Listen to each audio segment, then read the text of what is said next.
Attachez vos ceintures. C'est Starter sur Indestar. Bien le bonsoir les amis, merci d'avoir choisi Indestar.fr.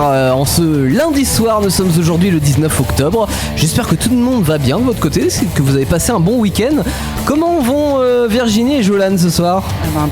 Impec et toi ? Bah écoute, ça va pas mal. Alors un petit souci avec mon coffre à 205 cette semaine. Je ne peux plus y accéder. En fait mon coffre est condamné. Il y a longtemps ce souci, non ? Alors ça fait une semaine que ça m'est arrivé, mais en réalité c'est condamnation centralisée des portes. On est très content, hein. À chaque fois que tu tournes la clé, normalement toutes les portes se verrouillent. Ouais. Sauf que là ça s'est verrouillé en position fermée. Le motard a eu la bonne idée de se coincer en position fermée. Ce qui fait que pour accéder au coffre, j'utilise la banquette arrière. Voilà. Génial. Heureusement elle est rabattable. C'est ce qui en fait un des avantages des haillons avec les petites voitures pratiques des années 80-90. Parce qu'on n'avait pas forcément avant, enfin si sur la 4L, mais si on détaille, mais et plein de voitures, ça existe encore plein de voitures à coffre où tu peux pas plier ta banquette, donc tu peux pas accéder au coffre du tout. Mais cela dit, c'est pas censé tomber en panne non plus, hein, en même temps. www.indestar.fr pour suivre cette émission en direct. Vous avez également les podcasts, une vingtaine de plateformes disponibles pour écouter cette émission quand vous le voulez et où vous le voulez. On est très content d'être avec vous pour plein de choses. On va aller faire un petit voyage au Brésil cette semaine, nous réchauffer avec les marques brésiliennes, les modèles qui sont vendus là-bas, faire un petit tour du marché brésilien. Et puis dans le garage, qu'est-ce qu'on va y mettre cette semaine, Virginie ? Alors dans le garage, on va mettre la petite R5. La petite R5 qui a fait le bonheur des conducteurs et conductrices des années 70. Très clairement en France, une voiture très bien vendue. En fait, elle a été numéro 1 quasiment toute sa carrière. Surcotée aussi maintenant. Surcoté maintenant, alors ça dépend des modèles. On verra que pas forcément sur tous les modèles, mais les modèles les plus emblématiques, les Alpine, les R5 Turbo, c'est forcément surcoté, mais c'était déjà pas donné à l'époque. T'en as pas eu toi ? Non, j'en ai pas eu de R5, non. Non, c'est vrai, pas encore. Ça te tenterait ou pas, dis-moi ? En vrai, pourquoi pas ? Si j'avais un grand garage, c'est l'avantage du garage de Starter finalement, c'est qu'on peut y mettre tout ce qu'on veut dedans. Mais si j'avais un grand garage, pourquoi pas une petite R5 ? Mais j'opterais pas forcément pour un modèle sportif, parce que c'est pas des voitures qui sont réputées bien tenir la route. Et en réalité, ça tient pas bien la route. On le verra tout à l'heure. Mais non, pas parce que c'est léger, mais parce que la suspension est pas fait pour tenir la route. Mais les premières avec le levier au tableau de bord, avec une couleur 13 années 70, ça me tente très bien. On aura également les brèves en fin d'émission et on commence par le sondage. Alors on vous avait posé une question cette semaine. Quel était ce sondage, Virginie ? Alors quel GPS gratuit utilisez-vous ? Ouais, donc appli style Google Maps, Waze et compagnie, c'est ça ? Ouais, celle que tu télécharges en général sur ton smartphone. D'accord. Et alors quels sont les résultats ? Alors en fait les résultats, en numéro 1 sans tambour, c'est Waze qui arrive numéro 1. Ah, c'est numéro 1 ? Ouais. Ah ouais, j'aurais pas forcément pensé, tu vois. J'aurais dit Maps, moi, tu vois. Ouais, j'aurais dit Maps aussi, ouais. Alors, en 1, on a Waze, en 2, on a Airwigo, et en 3, on a Maps. D'accord. Et attends, je connais même pas ta 2 là, c'est quoi ? T'as dit quoi, Airwigo, ça ? Airwigo, ouais. Airwigo. Moi non plus, je connais pas. Ah ouais, c'est ouf. Faudra qu'on télécharge pour essayer. Ah mais dites-nous pourquoi vous l'utilisez aussi. On a peut-être des petits commentaires, non ? Ou sur Airwigo ? Ouais. Alors il y a Jean-Marc qui nous marque. Jean-Marc qui nous marque, oui. C'est une superbe application que j'utilise depuis longtemps. Ouais. Il est à nouveau possible de calculer un itinéraire en restant dans le mode connecté, car ailleurs les cartes stockées sur le téléphone prennent maintenant moins de place et l'application démarre plus vite. Ah ouais, peut-être qu'effectivement c'est pas mal comme application quand tu vas avoir des cartes hors connexion. Cela dit, Maps le fait aussi, tu peux enregistrer un territoire et... Peut-être que Jean-Marc ne connaît pas Maps en fait. Oui, mais non, il doit pas être le seul à pas connaître Maps parce que il y a beaucoup d'utilisateurs apparemment qui utilisent Airwigo. Airwigo, ouais. Ok. C'est ça. Et donc ça bien avant, non là on a dit les applications, donc on est hors tout ce qui est TomTom et compagnie qui sont des GPS intégrés. Ok. Ah ouais. Merci pour tous vos avis sur ce sondage. Voilà, et le sondage de cette semaine. La question qu'on vous pose cette semaine, qu'on va mettre sur les réseaux sociaux et dont vous allez pouvoir exprimer votre choix et le commenter, quel est-il ? Le sondage de la semaine prochaine, ce sera: le monde de la moto est-il macho ? Ah, est-il macho ? Donc là, on vous la pose cette question. Vous répondez simplement oui ou non, mais surtout, si vous pouvez nous ajouter des petits commentaires, ça nous fera plaisir. Ça serait sympathique. Donc surtout, n'hésitez pas. Il y avait pas un rapport avec le port du masque en moto? On a du casque, non? Du masque? Ou on a changé? Parce non que le masque, c'est pour le Covid. Non, le masque, Si, on c'est a vrai. le petit visuel C'est vrai, alors. qui s'affiche normalement Sans sur déconner. le sondage. Si. Oui, enfin je l'ai mis, mais Ouais. Ok, on est toujours sur de la moto. Ah, toi t'es sur la semaine d'après, c'est ça? Ah, Ok. d'accord. On est en décembre déjà dans Starter. Ok. Je me suis trompée. Y'a pas de soucis, bien, j'ai juste un truc. On l'a refait. Alors, sondage de cette semaine, on disait. Que pensez-vous du port du masque obligatoire à moto? Alors, moi je trouve ça un petit peu fou, c'est-à-dire l'idée de vouloir mettre un masque sous son casque c'est débile. en moto, c'est ton avis. Je dirais pas ce que j'en pense, mais si, un petit peu quand même. T'as déjà porté un casque? Oui, non, mais je sais. Ouais. J'imagine pas du tout Bah porter ouais, un non. masque sous Déjà mon une casque. Et cagoule surtout, quand il fait froid, c'est pas l'utilité très de agréable, alors, ce hein. masque sous le casque, je la vois pas. Mais bon, vous réagissez, vous donnez un commentaire. Peut-être que vous avez des arguments pour l'utilisation du masque. Il y en a un dans le petit visuel que vous voyez si vous êtes en vidéo sur Twitch ou sur YouTube. C'est qu'effectivement, le mec l'accroche à sa plaque d'immatriculation derrière et il se fait pas flasher au radar. Ouais. Voilà, petite illustration humoristique. Starter, les insos.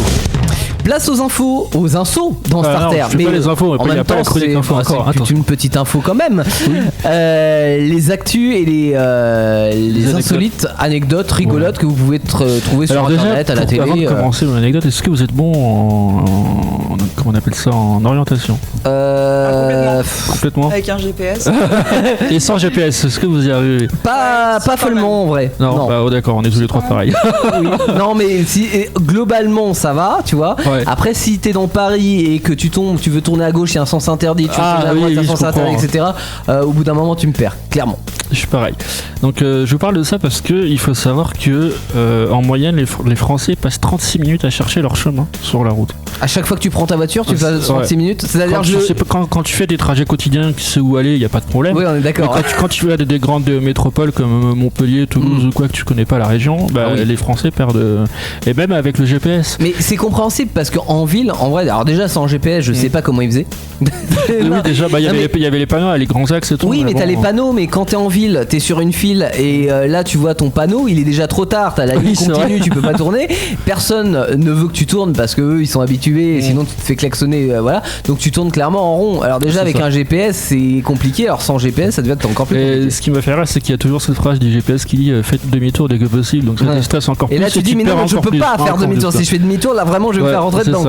quoi. Ouais. Voilà, du coup on passe 36 minutes de notre temps à regarder notre chemin. À chaque fois que l'on chaque fait fois. un grand trajet que l'on ne connaît pas finalement. Exactement. Ouais. Marc, moi je me souviens, gamine, quand on allait chez quelqu'un où on savait pas où il vivait, tu vois, forcément, on nous donnait tout le temps des petites indications, genre alors tu Tiens, un platane. tu vas voir la caisse d'épargne, donc tu tournes à droite. Ah oui, des petits repères. Tu continues sur 100 mètres, après bon, tu continues sur ta gauche, hein, t'es lancé, hop hop. Et après tu vas apercevoir une boulangerie, donc tu t'arrêtes pas à la boulangerie. Ouais. Sauf ainsi si tu de veux suite. m'acheter des croissants. Et ainsi Ouais. de suite, après tu prends, je sais pas moi, la deuxième. Ouais, et en je fait, vois.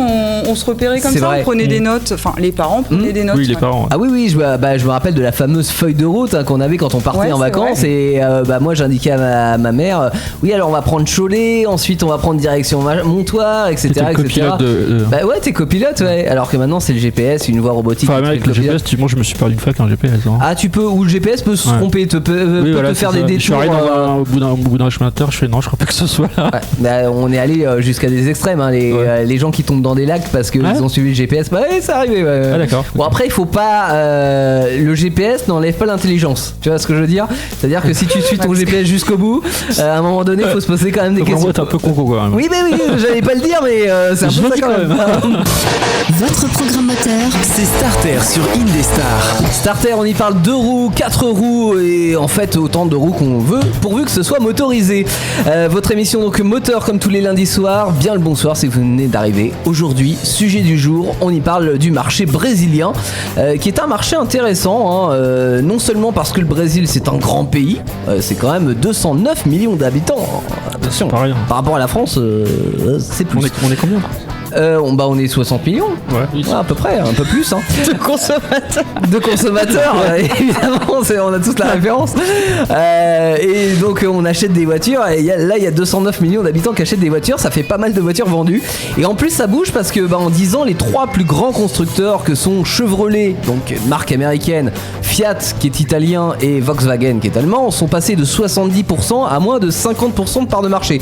Ce qui laisse de la place de plus en plus pour les autres et notamment les constructeurs brésiliens, même s'ils ont quand même, on le verra, une partie assez maigre du marché. On va en reparler. Reste que dans le top 10, on retrouve finalement des classiques, hein, avec number 1 Chevrolet. Alors quand je dis des classiques, pas en France, hein, parce que chez nous, Chevrolet, certes c'est importé, mais bon, on les voit pas trop. En 2, on a Volkswagen. En 3, on a Fiat. En 4, on a Renault, qui a bien progressé ces dernières années. On verra pourquoi. En 5, on a Ford. 6e Toyota. 7e Hyundai. 8e Jeep. 9e Honda. Et 10e Nissan. Donc on a un petit peu de tout, hein, de l'européen, du japonais, du coréen, de l'américain. On pourrait quand même se demander pourquoi Jeep, par exemple, fait partie du top 10, alors que chez nous et même en Amérique, ils sont loin derrière. En fait, il faut se dire que là-bas, l'état des routes n'est pas du tout le même qu'en France, hein, clairement. C'est-à-dire que quand on est dans la ville, ça va. Après, quand on s'éloigne des villes, on a soit de la route avec des gros trous partout, soit on a carrément plus de route. Donc forcément, j'ai connu ça j'ai voyagé en Thaïlande, il y avait des gros trous sur les routes. C'est un petit peu ça, ouais. Donc il faut forcément un 4x4 quand c'est comme ça.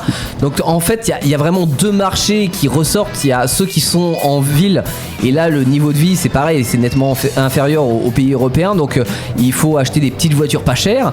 Et puis quand tu es à la campagne, là il te faut pas non pas un SUV ni un monospace, il te faut un vrai 4x4 qui aille dans tous les chemins. Donc tu as vraiment d'un côté les vrais tout-terrain et de l'autre côté les petites voitures économiques. Donc c'est pour ça que par exemple la Renegade de chez Jeep est numéro 10 des ventes. Voilà, ça s'explique assez bien. Après, si on analyse, en 9, on a la Polo. Et là, c'est explicable parce que Volkswagen, ils sont là-bas depuis 1953, hein, au Brésil. Donc ça date pas d'hier. Ils ont fabriqué par exemple la coccinelle. Vous savez, la Volkswagen Coccinelle première génération, qu'ils appellent là-bas la Fuchsia. Parce qu'ils ont du mal à prononcer coccinelle. Du coup, ils sont pas fait chier, ils ont fait un dérivé du nom. Disons que ils l'ont rebaptisé Fuchsia. Voilà. Et la première génération de coccinelle a été produite jusqu'au début des années 2000 au Brésil. Donc elle a eu une carrière hyper longue. C'est d'ailleurs pour ça qu'elle est devenue la voiture la plus produite de l'histoire. Chevrolet, c'est pareil, hein, ils sont installés au Brésil depuis 1930. Donc ils sont pas arrivés comme ça, comme un cheveu sur la soupe. Il y a la Prisma de Chevrolet qui est 8ème. Donc c'est une petite berline avec un coffre. Et ça, c'est pareil, c'est une particularité du marché brésilien qu'on retrouve d'ailleurs sur certains pays comme l'Espagne, hein, ou les pays de l'Est. C'est-à-dire qu'autant chez nous, les petites berlines, on est à fond sur ce qu'on appelle les berlines 5 portes à haillons, hein, avec la porte arrière, avec la fameuse banquette que tu plies pour aller chercher tes trucs quand ton haillon ne fonctionne plus, n'est-ce pas? Autant là-bas, ils adorent les 4 portes, donc avec la malle à l'arrière, ce qui donne donc un coffre qui est souvent un peu plus grand, mais aussi moins pratique. Mais bon, ils aiment ça, et ça date pas d'hier, parce que on verra tout à l'heure quand on parlera de la R5. En France, on avait la R5 en haillon, et par exemple sur le marché espagnol, on avait la R7 qui existait. Donc c'était une R5 avec un coffre à l'arrière. Voilà. C'était réservé au marché espagnol, quoi. C'était bizarre. Ouais. Alors moi je trouve ça très laid en vrai. Oui, on est d'accord. Autant la R5 je la trouve toute mimi, la R7 j'ai l'impression qu'ils ont greffé, tu sais, un escargot, on aurait greffé sa coquille, une deuxième coquille, une caravane derrière, tu vois, ça aurait été bizarre. Mais bon, j'y mets l'escargot avec la caravane. Bref. En 7ème on a la Fiat Strada, donc ça c'est pareil, c'est pas vendu chez nous. C'est un petit pick-up de place qui existe depuis plusieurs générations. La première date de 1998 et là c'est pareil, chez nous les pick-up c'est peanuts, j'ai envie de dire, hein. Là-bas c'est un énorme marché, sauf que les pick-up sont beaucoup moins gros qu'aux États-Unis parce que déjà d'une ils ont moins de place et puis deux ils ont moins d'argent aussi, donc ils ont des plus petits pick-up. En 6ème, autre Fiat qu'on n'a pas chez nous et heureusement parce qu'avec un nom comme ça, elle s'appelle Argo. La Fiat Argo. Ça serait un petit peu bizarre d'avoir une Fiat Argo en France, mais c'est une petite citadine pas chère, plutôt sympa en vrai au niveau du style, hein. C'est l'équivalent de la Punto qu'on avait, la Fiat Punto à l'époque. D'accord. Et puis la concurrente c'est la Gol de Volkswagen, et j'ai bien dit Gol. J'étais étonné d'ailleurs, moi je me suis relu quand j'ai mis vraiment. Ils ont pas oublié le F. Non mais c'est pour te dire que Volkswagen ils s'embêtent pas avec les noms. Ils se sont dit on va faire une Golf, mais sauf que elle va être plus modeste que la Golf. En fait c'est l'équivalent de la Fox qu'on avait chez nous par un moment. On avait des Fox qui étaient pas terriers d'ailleurs, hein. référence à chien. Et du coup, on va enlever le F, tu vois, et comme ça, on va faire la Gold, ça va être numéro 1 des ventes. Et ça a été numéro 1 des ventes pendant des années. Alors, c'est plus le cas actuellement, mais elle est quand même 6ème. Tu l'as pas dit, mais je suis. À tous les coups, c'était une faute de frappe. En fait, il n'y avait plus de F. C'est ça. Il n'y avait plus rien sur le clavier. Le clavier fonctionnait plus. C'est pour ça. Moi, j'allais dire, t'as pas cité la voiture, la Fiat Palio. La Fiat Palio, non, parce qu'elle est vachement répandue aussi. Alors pendant un moment, et nous on l'a eu en version break. Alors ça c'était à la fin des années 90, début des années 2000. C'était la Fiat Palio Weekend. Alors pourquoi Weekend? Parce qu'il y avait un grand coffre, j'imagine pourquoi. Mais on n'a pas eu la version 5 portes qu'ils avaient là-bas, mais on a eu la version break qui était un petit break économique sympathique, économique on va dire. Et puis ça c'était avant la grande percée de Renault, la suprématie de la Gol au Brésil, parce que il y a quelques temps, on a tous entendu parler, Renault a sorti la Kwid. Au début, ils l'ont sorti en Inde. C'était la fameuse voiture à 3000 € qu'on voulait voir arriver en France, mais en même temps, on se disait que c'était pas possible parce qu'elle avait reçu genre 0 au crash test. Donc c'était la voiture sandwich, quoi. Sans équipement. Et en fait, si on la produisait en France, il aurait fallu au moins qu'elle double les prix. Donc elle aurait été nettement moins intéressante. En même temps, maintenant, on roule en Citroën Ami, hein, vous savez, l'espèce de petit pot de yaourt électrique là. En même temps, c'est pas considéré comme une voiture, donc ça subit pas les crash tests, donc on n'a pas peur. Tu vois, bon, c'est une merguez roulante, quoi. C'est toi qui l'as dit. Ce qui est sûr, non, mais on devrait avoir quand même une évolution de la Kwid en France dans quelques temps, mais une évolution avec tous les équipements, etc. et en version électrique. Et là, elle aura pourquoi pas un intérêt. Elle sera vendue à partir de 15 000 € à peu près, ce qui est déjà une prouesse chez nous de vendre un véhicule électrique aux alentours de 15 000 €. Mais ça aurait pu faire un tabac en thermique, j'en suis sûr, hein, pour tous les petits budgets. Là-bas, ça marche bien, donc ils l'ont produite d'abord en Inde et puis ensuite ils l'ont renforcé un petit peu en sécurité. Ils l'ont produite au Brésil. Ils l'ont renforcé un peu. Ils l'ont renforcé, parce que les normes de sécurité au Brésil sont un peu moins contraignantes qu'en Europe, mais plus qu'en Inde. Donc ils n'auraient pas pu la vendre direct comme ça en Inde avec 0 crash test. Voilà. Troisième sur le podium, on a la Hyundai HB20. Alors on dirait une formule chimique, hein, le truc, mais en vrai HB ça veut dire Hyundai Brésil. D'accord. Voilà. Et la voiture est plutôt sympathique en vrai, on dirait un peu une Ford Ka. Qui elle-même est numéro 2, la Ford Ka. Sauf que là-bas, c'est pareil, ils avaient un problème sur le clavier. Ils avaient plus de A, donc ils ont écrit de la Ford Ka, K. Mais en même temps, pourquoi s'embêter avec des lettres supplémentaires qu'on prononce pas, hein. C'est la Ford Ka avec un K. Et puis enfin, la voiture la plus vendue au Brésil, est-ce que vous la connaissez? La plus vendue? Oui. Alors c'est une citadine. Et j'ai parlé tout à l'heure d'une marque qui était la marque numéro 1. C'est la Gol, je crois. Chevrolet, non. Chez Chevrolet. Chevrolet, marque numéro 1, donc elle se retrouve aussi numéro 1 des ventes. C'est la Onyx, donc ça c'est pareil, c'est pas du tout vendu chez nous. Quand même 241 000 modèles vendus l'année dernière, hein. En une seule année, donc ça rigole pas.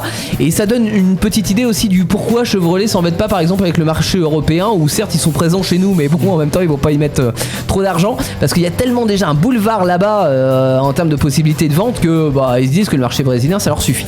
Maintenant vous allez me dire tout ça c'est bien, il y a plein de modèles qu'on n'a pas chez nous, mais où sont les marques brésiliennes? Parce que là dans tout mon top 10 il n'y a aucune marque spécifique au Brésil. En fait elles existent ces marques, mais elles sont relativement récentes pour la plupart, hein, des années 60 aux années 90 leur apparition, et elles n'ont pas beaucoup de modèles dans leur gamme, donc c'est ce qui explique qu'elles ont une part infime du marché. Je prends Troller par exemple, qui fait dans le tout-terrain avec des copies on va dire d'une Jeep. Ils existent que depuis 95 et en plus ils font un seul modèle, donc forcément faut pas s'attendre à des parts de marché immenses. J'en ai un plus vieux, c'est Agral qui fait dans le pick-up, et là il fait aussi dans le bus, dans le tracteur, et c'est le premier constructeur de camions au Brésil. Donc voilà, donc c'est pas forcément des constructeurs de voitures. Et d'ailleurs c'est assez marrant parce que sur les camions ils ont pas un nom spécifique, en fait ils sont définis sur leur capacité de charge. Par exemple le 900 ça va être 900 kg de charge, et on avait un petit peu ce système là dans les années 60 notamment avec Citroën sur la 2 chevaux. Vous vous rappelez les 2 chevaux fourgonnettes, c'était les AK. Et on avait les AK genre 450 et les AK 500 après, ça définissait la charge utile qu'on pouvait prendre à l'arrière. Et puis dans les bus ils sont assez forts parce qu'ils ont une société qui s'appelle Neobus qui a créé le Mega BRT, qui est juste le plus long bus au monde, hein, en 3 parties. D'ailleurs impossible d'homologuer en France parce que il est trop long. Beaucoup trop long. Nous on est limité je crois à 12 mètres en France en termes de longueur. Ils ont pas de limite. Ah, Tu d'accord. peux faire un bus de 25 mètres, ça marche. Hein. Par contre, il y a une autre marque de bus que vous connaissez peut-être parce qu'elle est exportée, c'est la marque Marco Polo. Oui. Les bus Marco Polo. Je sais pas si ça vous dit quelque chose. Pas du tout. Mais voilà, il y en a eu à l'export en tout cas. Et contrairement d'ailleurs au Lobini, ça c'est une marque qui a 20 ans et qui fait dans la voiture de sport, d'ailleurs qui a été rachetée par Brax Automobiles. Alors je sais pas si je prononce correctement. Honnêtement, je sais pas si ça existe encore aujourd'hui. J'ai pas trouvé ce qu'ils font. Non, pourtant j'adore le Portugal. Mais si je rajoute un ch à la fin, ça fait un peu raciste. Ouais. Anecdote marrante, des années 60 aux années 90, ils avaient une marque de voiture de sport qui s'appelait Puma. Ah ouais. C'est marrant parce que là-bas, quand ils font du sport, tu vois, c'est pas genre ils ont des baskets, c'est le sport automobile en Puma, tu vois. Ouais. D'accord. Voilà, donc bon, elle n'existe plus, hein, cette marque auto. Bref, c'est vrai que les marques brésiliennes, ils ont quand même une part maigre du gâteau, mais ils essayent de la développer. Il y en a qui se sont cassés les dents, hein, quand même pas mal, notamment des marques internationales comme PSA, Peugeot, Citroën. Hein, autant dans les années 80-90, ils avaient une part importante du marché, autant depuis les années 2000, clairement ils morflent parce qu'ils ont voulu faire un petit peu comme le marché indien ou le marché chinois, c'est-à-dire qu'ils se sont dit ouais, on va recycler les vieux modèles, genre on va vendre des ZX, tu vois. Sauf qu'au bout d'un moment, les Brésiliens, ils avaient envie de nouveautés, ils avaient envie de voitures modernes, ils avaient plus envie d'une voiture des années 90 qu'on avait recyclée. Donc ça marche plus vraiment. Alors ils ont décidé une nouvelle stratégie. Maintenant ils ont Opel dans leur marque. Ils se sont dit on va envoyer Opel et on va reconquérir le marché brésilien. On verra bien si on les envoie pas au casse-pipe, on verra dans quelques années. Pour moi, il faut qu'ils créent vraiment une offre un peu différente comme Renault l'a fait avec sa Kwid, où ils ont réussi clairement à percer le marché. Donc on verra ce que ça donne. Voilà. Je sais pas si vous avez des choses à rajouter. Jolan, t'avais quelques infos d'ailleurs sur le marché brésilien en chiffres, je crois. Juste sur les immatriculations en fait, sur les ventes. Alors en 2005, il faut savoir qu'il y avait 1,3 million de plaques qui ont été vendues. Donc de modèles immatriculés, c'est ça ? De modèles immatriculés, ouais. Et puis ensuite, ils sont passés à 1,93 en 2006, puis à 2,46 en 2007. D'accord, et ça s'arrête en 2007. Et ça s'arrête. Ton internet est resté bloqué en 2007. Mon internet est resté bloqué en 2007. T'étais encore sur 3615 voiture brésilienne, d'accord, ok. Après, j'avais pas d'autres infos après. Salut, moi c'est Chico. Acheté pas cher la voiture. Starter, le garage. Le garage dans Starter, plus exactement sur indestar.fr en ce lundi soir. Merci de nous rejoindre. On parle voiture, hein, bien évidemment, dans cette émission. Et on va parler d'une petite voiture qu'on va ranger dans un coin du garage et qui a pourtant marqué les esprits des années 70. Exactement, ça prend pas beaucoup de place. C'est la Renault 5, la R5, la fameuse R5 dont les premiers dessins datent de 1968. Et c'est important de le préciser parce que 68, ça coïncide avec les événements, merci. Événements de 68, mais 68 quand même. Donc ça redéfinit un petit peu les priorités à l'époque dans la société et notamment chez les jeunes, et ça coïncide aussi avec les années de la construction des grands ensembles dans les banlieues des villes, des premiers supermarchés, tout ça. Donc c'est avec tous ces paramètres que la régie Renault à l'époque était à plancher sur une voiture urbaine qui devait être plus, on va dire, hype, plus moderne que la 4L, un peu moins grande aussi, mais qui va en reprendre les aspects pratiques. Ça donne en 72 une voiture qui mesure 3,52 m en 3 portes avec un haillon à l'arrière, enfin pour le marché français en tout cas. 4 portes du coup.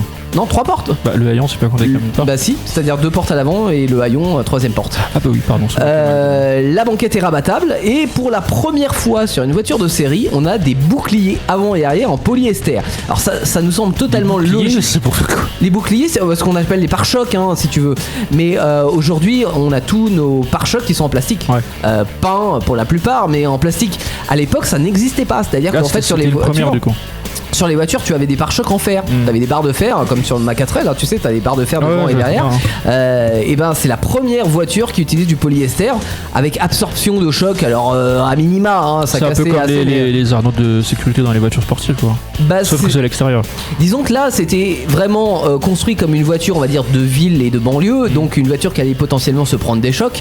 Donc, il fallait une voiture qui puisse avoir des pièces qui se changent facilement et qui absorbe un petit peu les chocs, d'où la sortie de ces boucliers en polyester. faire. Donc elle est arrivée aussi sur le marché pour concurrencer la 4L et la 2 quoi. Alors pas concurrencer la 4L parce que la 4L était le modèle en dessous en fait dans la gamme Renault. T'avais la concurrence 4L et la remodernisée. 5.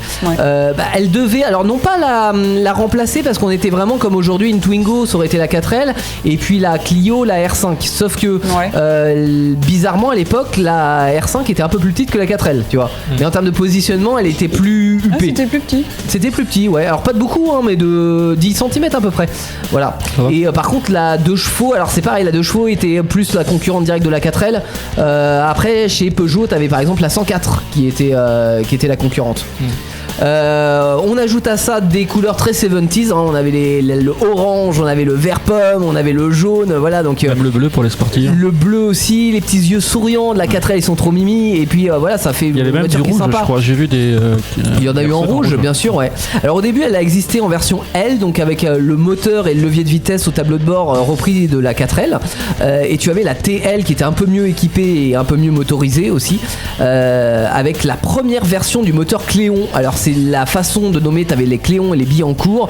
Billancourt c'était en fait c'était là où ils étaient fabriqués, hein. L'usine Billancourt c'était les modèles que t'avais sur la 4L et les moteurs Cléon qu'on a retrouvé sur la gamme Renault jusque dans les années 90 en version améliorée, même sur la première, la version 1 de la Twingo. Au début t'avais un moteur Cléon, sauf que là t'avais le levier au plancher sur cette version TL contrairement à l'autre. En 74 il y a eu la LS qui est apparue, qui était dite sportive. Bon en vrai elle faisait que 64 chevaux, mais c'était déjà pas mal vu le châssis parce que ça avait quand même des suspensions souples et ça tenait pas hyper bien la route comme je le disais tout à l'heure, donc ça suffisait. Ça a été remplacé en 75 par la TS. Il y a eu la GTL qui est apparue en 76, qui a fait des économies de carburant et qui a rajouté du plastique, notamment des protections un peu partout autour de la carrosserie. En 77 l'Alpine, alors il y avait l'Alpine, la Renault Alpine, hein, qui existait depuis les années 60, donc ils ont repris ce terme pour dire on en fait une version sportive, on monte en puissance. En 78 on a une version automatique qui est apparue à gestion électronique, attention mesdames messieurs c'était de la merde mais ça avait le mérite d'exister, et puis il y a une version série limitée qui est apparue qui s'appelait Le Car, qui a été produite à 6000 exemplaires, et en fait Le Car c'est le nom qu'ils avaient donné à la R5 sur le marché américain parce qu'ils avaient lancé la R5 sur le marché américain en tant que Le Car, ça avait bien fonctionné. Donc on s'est dit on va faire une version limitée, Le Car en France. En 79 ils nous mettent une nouvelle planche de bord. Pourquoi pas, plus de plastique. 80 révolutions, il passe enfin à la 5 portes. Donc t'avais la version 3 portes et la version 5 portes de disponible. En 82 il y a la TX et l'Alpine qui deviennent turbo pour aller jusqu'à 110 chevaux, qui est beaucoup. Il y en a qui sont pris des platanes avec ça. Et puis en 85 on laisse la place à la plus 5 que la 5, c'est-à-dire la Super 5, qui se fera elle-même remplacée en 90 par la Clio, mais ça c'est une autre histoire. Alors au total c'est un immense succès la R5, c'est plus de 5 millions d'exemplaires vendus. C'est surtout parce que 5 millions on peut se dire ouais c'est même pas la moitié de la 4L, mais en même temps elle a une carrière beaucoup plus courte parce qu'en fait elle a été vendue donc de 74 à 85 et de 74 à 83, soit quasiment toute sa carrière, elle a été juste numéro 1 des ventes en France. Voilà. Donc c'est vraiment la voiture française des années 70 avec la bouille sympa, un coût d'entretien qui est ridicule, ça consomme peu pour l'époque, tout est hyper simple et super bien pensé. Il y a une très bonne visibilité, hein, contrairement à dans ta Mégane 3 coupé, n'est-ce pas Jolan? Et en plus aujourd'hui on peut craquer parce qu'on trouve encore des pièces. Par contre, il faudra faire attention à la tenue de route, comme j'en parlais. L'état de la carrosserie qui a tendance largement à se corroder. Hein, les petites voitures des années 70, avant 81, c'est un massacre au niveau de la carrosserie et du châssis. Donc, c'est-à-dire, bon, ça avait tendance de toute façon à avoir de la rouille. Mais si vous trouvez une occasion avec notamment le bras de suspension arrière qui est endommagé, surtout la prenez pas parce que c'est hyper difficile, hyper compliqué à réparer, quoi. Il y avait d'autres plus et moins, Virginie, sur la R5 que t'avais vu. Le confort. Sur la TL. Ça c'était quoi, dans les plus ou dans les moins? Dans les plus. Dans les plus, ouais. Dans les plus, oui, le confort, parce que en fait la suspension, autant elle était mauvaise en tenue de route, autant elle était hyper souple, donc plutôt agréable en ville, quoi. C'est ça. Qu'est-ce qu'on avait? On avait la bouille forcément. Ouais. Parce que elle est mignonne comme petite bagnole. C'est vrai que c'est mignon, c'est tout mignon. Esthétiquement, elle est sympa. Et c'est une des premières voitures, on va dire modernes. Alors l'évolution de l'automobile, ça évolue tous les jours, on est d'accord. Hein. Mais encore aujourd'hui, on peut la considérer, c'est ça qui fait que, on va en parler après, mais qu'elle est pas chère encore aujourd'hui, c'est qu'on peut encore la considérer comme une voiture d'occasion. Ouais, et pas une voiture vraiment collector. Mais en même temps, ça en fait une des premières voitures modernes, quoi. Mécanique fiable et simple. Ouais. Moteur bien court. Le coût des pièces. Mhm. Voilà. Donc on l'a noté, une assurance dérisoire parce que ça s'assure encore et pour pas que de collection. Une consommation qui est ridicule. Ouais. Et puis un véhicule qui reste historique. Bah Voilà. c'est ça. Parce qui que n'a ça... pas eu quelqu'un, parce que nous on est des années 80, qui n'a pas eu effectivement. Tu dis ça en me regardant parce qu'effectivement Jojo il ne s'en reconnaît pas. Mais on est des années 80. Et oui, donc forcément il y avait des R5 en ville, quoi. Ou en première voiture. Alors moi à mon époque c'était plus les Super 5, donc la remplaçante. Ouais. Mais en première voiture, beaucoup de gens dans mon entourage ont eu des Super 5 en première voiture, quoi. L'avantage aujourd'hui, donc vu que c'est encore répertorié en tant que, on va dire, voiture d'occasion et pas forcément de collection, c'est que vous pouvez opter, si vous avez un peu de budget, pour une voiture qui est un peu en série limitée. C'est-à-dire que vous avez soit les premières versions de 73, notamment les versions avec le levier de vitesse au tableau de bord. Elles sont hyper rares parce que elles ont été fabriquées qu'un an. Et puis pourquoi pas en orange ou un vert pomme, hein, histoire d'avoir une voiture un peu typée 70. Ou alors en version limitée, alors vous avez les coachs, vous avez les lauréates, vous avez les campus, ou plus exclusif, je le disais tout à l'heure, la Le Car Van, qui a un aménagement. En fait c'est marrant parce qu'ils ont mis carrément l'aménagement d'un minivan américain. Tu vois, t'as 2 places, la moquette rouge épaisse à l'arrière, etc. Comme si c'était un minibus américain, quoi. Sauf que ça reste une R5. Une R5, ouais. Voilà. Et puis sinon, si vous êtes un petit peu plus sport, vous avez l'Alpine, vous avez l'Alpine Turbo, la Lauréate Turbo, ou alors carrément les Turbo 1 et Turbo 2. Mais alors cette fois-ci, il va falloir allonger le budget parce que là, 95 000 €. Alors. Ouais, et 95 000 € c'est le minimum, hein, parce que clairement celles qui sont en bon état, elles sont plus entre 100 et 200 000 € et souvent ça se vend aux enchères. Donc voilà, là on va oublier ça. Et puis en plus vous pouvez même pas mettre les gamins à l'arrière parce qu'il y a le moteur. Donc pour une utilisation quotidienne, vous allez vous pencher sur une version, soit une version GTL où là vous aurez une petite voiture économique un peu à l'ancienne Youngtimer, ça peut être sympa, soit une voiture comme série limitée qui sera pas trop chère mais en même temps un peu plus exclusif et qui va voir sa cote monter dans les années futures. On avait 2 annonces pour vous dans le garage ce soir, Jolan. Alors j'en ai une, toutes les annonces que j'ai trouvées les deux sont sur le bon coin. D'accord. Elles sont disponibles. La première, elle est au prix de 1 500 € avec un kilométrage de 80 000 km, donc c'est une année 78. Les deux de toute façon c'est des 78, celles que je vais D'accord. proposer. Donc 78 c'est juste avant la nouvelle planche de bord et avant qu'ils ajoutent trop de plastique aussi. La couleur orange. Ah bah sympa, très 70s, ouais. Ensuite on va présenter combien de kilomètres tu 80 000 pour 80 000, ouais, donc très raisonnable, ouais. Oui, ça va. Et 1 500 € elle est en bon état ou il y a des petits travaux à prévoir peut-être, hein, il disait, je l'ai pas noté mais il disait qu'il y avait des petites réparations à prévoir. Ouais, bon polissage et puis ça ira bien. Ensuite on a la R5 Alpine. Ah oui, donc ça aussi qui est à 16 000 €, donc qui est un petit peu plus cher, qui est aussi de 78 également, qui a 115 000 km et qui est de couleur bleue. Et celle-ci elle est très propre, il n'y a pas de rénovation à faire dessus. Bon, 16 000 €, on est clairement pas sur le même budget, mais je pense qu'elle vaut le prix. Oui, c'est vrai qu'elle avait l'air très propre et on est vraiment sur le bleu Alpine. Ah oui, c'est exactement le même bleu qu'on va retrouver sur la Renault Alpine de l'époque ou même la nouvelle Renault Alpine. Donc elle est plutôt sympa. Donc deux annonces de budget et 2 petites voitures que vous pouvez vous payer soit en voiture de tous les jours. Je pense notamment à ta petite. C'était quoi? C'était une TL, c'est ça? Une TL. Ouais. Une TL, voilà, ça peut être une Daily, hein, très clairement, ou voiture du week-end. Et puis l'Alpine, par contre, on se la réserve pour le week-end. Là, les petits lacets en montagne, là, c'est sympa. Le dimanche, quoi. Bon, par contre, faites attention quand même parce que je dis lacets en montagne, mais attention à la tenue de route. Ouais, toujours. Starter, votre programme moteur sur Indestar. Et c'est jusqu'à 21h pour encore 10 petites minutes sur Indestar. On vous parle automoto et on a été relever quelques informations du monde de l'automobile et des 2 roues qui font l'actualité. On commence par toi, Virginie. Alors moi, c'est d'actu depuis le déconfinement, c'est l'augmentation du marché du 2 roues. Depuis le déconfinement, les ventes de 2 roues se sont envolées. Alors je parle en chiffres. C'est 34 575 2 roues neufs qui se sont écoulés au mois de juin 2020. Alors c'est énorme parce que ça représente une hausse de 47% par rapport au marché de l'année 2019. Mais est-ce qu'il y a une raison à ça? Alors, me direz-vous pourquoi? Mais oui, mais pourquoi, Virginie? Alors, on a noté des offres commerciales qui ont été mises en place par les constructeurs durant le confinement, tels que le financement à taux zéro ou bien même les prix cassés pour passer le permis moto. Ouais.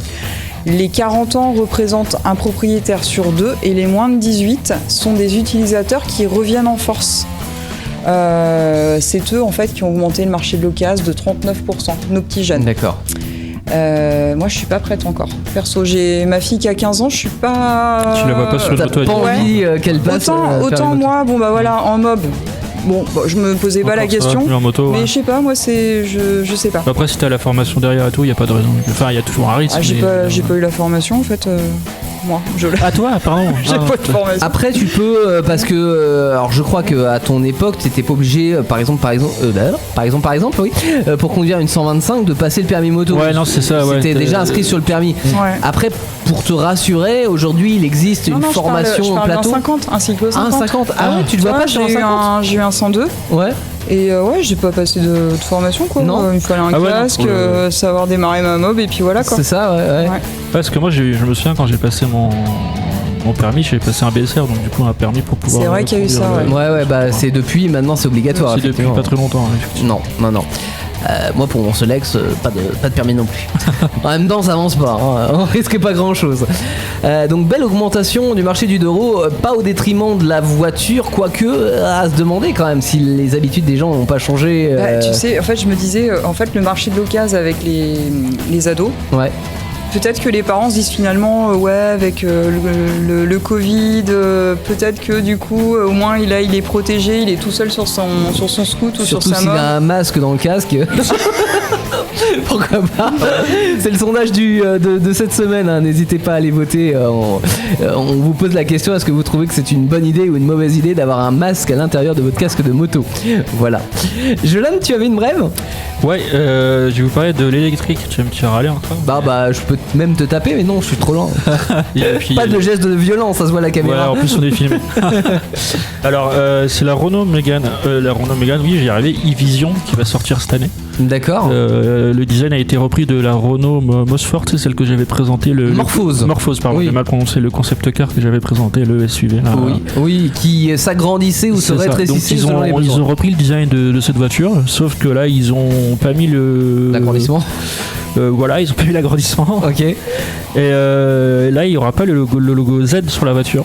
Alors pourquoi ça s'appelle Mégane? Je comprends pas, parce qu'il n'y a rien à voir avec. Je sais pas, c'est ce qu'ils ont voulu attribuer comme. Et pourquoi ça s'appelle e-Vision?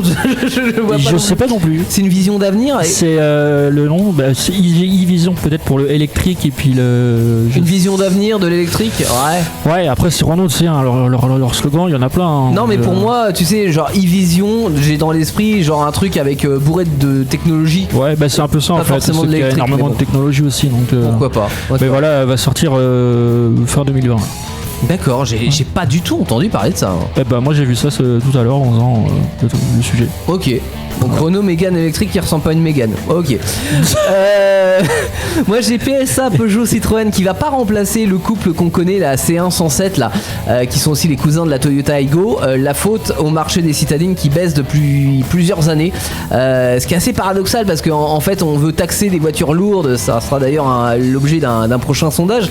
Mais donc dans les villes on voudrait mettre des citadines légères, mais en même temps on voudrait plus qu'elles soient thermiques. Donc on veut plus de C1 et ni de 107. Donc en fait ce qu'ils vont faire, c'est qu'ils vont laisser Toyota voyager seul. Ils vont leur filer les clés de l'usine que Toyota va racheter, hein, très clairement ils vont pas leur filer gratuitement. Il y aura certainement une prochaine génération d'Aygo, mais pas de future génération de 107 et de C1. Voilà. Sondage de la semaine, donc faut-il imposer le port du masque en moto? Vous votez tout au long de cette semaine sur les réseaux sociaux, sur Facebook. On fera le débrief la semaine prochaine. On aura également un nouvel essai et puis un nouveau garage où on parlera d'une voiture un peu plus grosse, un peu plus sportive que la R5, hein, si j'ai bien compris, Jolan. Oui. Une marque qui te tient à cœur, hein. Que j'ai conduit déjà. La Porsche, voilà. La Porsche 911 la semaine prochaine dans le garage de Starter. D'ici là, plein de bonnes choses. N'oubliez pas que vous pouvez réécouter cette émission en podcast sur une vingtaine de plateformes, Deezer, Spotify et toutes celles que vous avez finalement. Vous cherchez Starter dessus et on est présent, c'est sûr. Bonne soirée les gens. Salut. Salut. Vos émissions préférées où vous le voulez, quand vous le voulez, avec les podcasts Indestar. Dispo sur indestar.fr et toutes les plateformes internet.